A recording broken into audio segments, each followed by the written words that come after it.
ضروری بات، اگر آپ بیوٹی ٹپس، ٹوٹکے، اسلامی کہانیاں اور مستند قرآنی وظائف حاصل کرنا چاہتے ہیں تو ہمارے چینل کو سبسکرائب کریں۔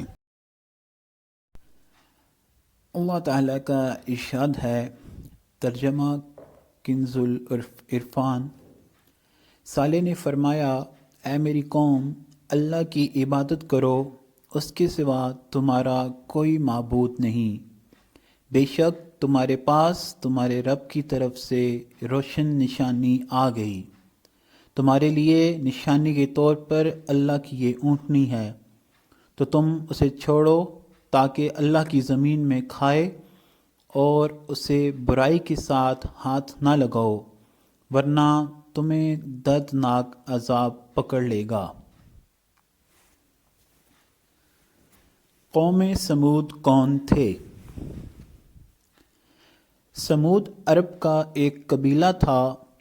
یہ لوگ سمود بن رام بن سام بن نوح علیہ السلام کی اولاد میں تھے، اور حجاز و شام کے درمیان سرزمین حجر میں رہتے تھے۔ کون سے نبی ان کی طرف بھیجے گئے؟ حضرت صالح علیہ السلام کو قوم سمود کی طرف بھیجا گیا۔ حضرت صالح علیہ السلام کے والد کا نام عبید بن آصف ہے۔ قوم سمود کا واقعہ۔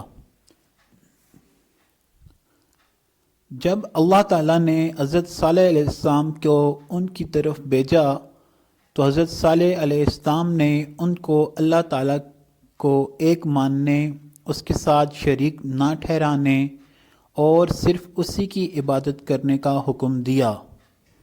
ان کو اپنے اوپر رب تعالیٰ کی نعمتیں یاد دلا کر سمجھایا اور عذاب الہی سے ڈرایا۔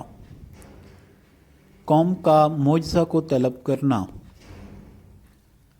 اس دعوت کے بعد قوم کے سردار جندہ بن عمرو نے عرض کی، اگر آپ سچے نبی ہیں تو پہاڑ کے اس پتھر سے فلاں فلاں صفات والی اونٹنی ظاہر کریں۔